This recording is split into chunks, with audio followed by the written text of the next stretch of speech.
রাজধানীর মিরপুর বিমানবন্দর, চট্টগ্রামের ইপিজেড, কক্সবাজারের বিশ্ববিদ্যালয়, একের পর এক অগ্নিকাণ্ডে চোখের সামনেই পুড়ে ছাই সব।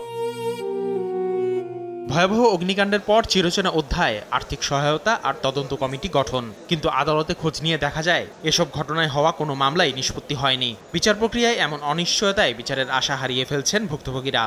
মনে করেন এত বছর হয়ে গেল, এখনো রায় হয়নি। ঠিক আছে, আসামিরা ওপেন ঘুরতেছে, এটা প্রবলেম না। এটা 2019 সালে চকবাজারের চুরিহাট্টা ও বনানীর এফআর টাওয়ারে অগ্নিকাণ্ডের মামলা আদালতে এখনও বিচারাধীন। একই অবস্থা 2021 সালে পুরান ঢাকার আরমানিটোলায় রাসায়নিকের গুদামে অগ্নিকাণ্ডের মামলাও। 2024 সালে বেইলি রোডের গ্রিন কোজি কটেজ ভবনে ভয়াবহ আগুনের মামলার তদন্ত শেষ হয়নি এখনও। 2021 সালে মগবাজারের রাখিনীর ভবনের বিস্ফোরণের মামলায় এখনও গ্রেফতার হয়নি কেউ। তবে বিচার কাজে কিছুটা এগিয়ে আছে 2012 সালে আশুলিয়ার তাজরিন ফ্যাশন গার্মেন্টসে অগ্নিকাণ্ডের মামলা। গার্মেন্টস মালিক সহ 13 জনের বিচার শুরু হলেও মামলা আটকে আছে সাক্ষ্য গ্রহণ পর্যায়ে।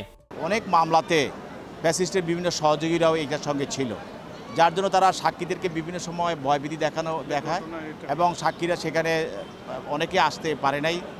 যেহেতু এখন এটা সাক্ষী পর্যায়ে আছে, আমরা এখন চেষ্টা করছি যে সাক্ষী এনে মামলাগুলোকে দ্রুত সময়ের মধ্যে মামলাগুলো শেষ করা।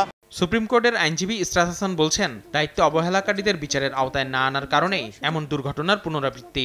এটা যদি দুর্ঘটনা হয় তাহলে অবশ্যই এখানে কারো না কারো অবহেলা আছে এবং নিরাপত্তা বিধি লঙ্ঘনের বিষয়টা রয়েছে। সব জায়গায় কিন্তু আমরা দেখি যে অনিয়ম, দুর্নীতি এবং সবচেয়ে বড় কথা হচ্ছে রাজনৈতিক প্রভাব খাটানো। এই দুর্ঘটনাগুলির কিন্তু প্রকৃত বিচার হচ্ছে না, এটা একটা অন্যতম কারণ। দেশে চলমান অগ্নিকাণ্ডে কারো ষড়যন্ত্র থাকলে তদন্তের মাধ্যমে দোষীদের চিহ্নিত করা এবং ক্ষতিগ্রস্তদের পাশে সরকারকে দাঁড়ানোর পরামর্শও দেন আইনজীবী।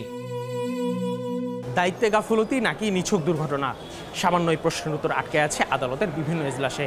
হয়তো একটি বিচারের দৃষ্টান্ত রুখে দিতে পারে ভবিষ্যতের আরও একটি ট্র্যাজেডি। আসিফ মোহাম্মদ সিয়াম, সময় সংবাদ, ঢাকা।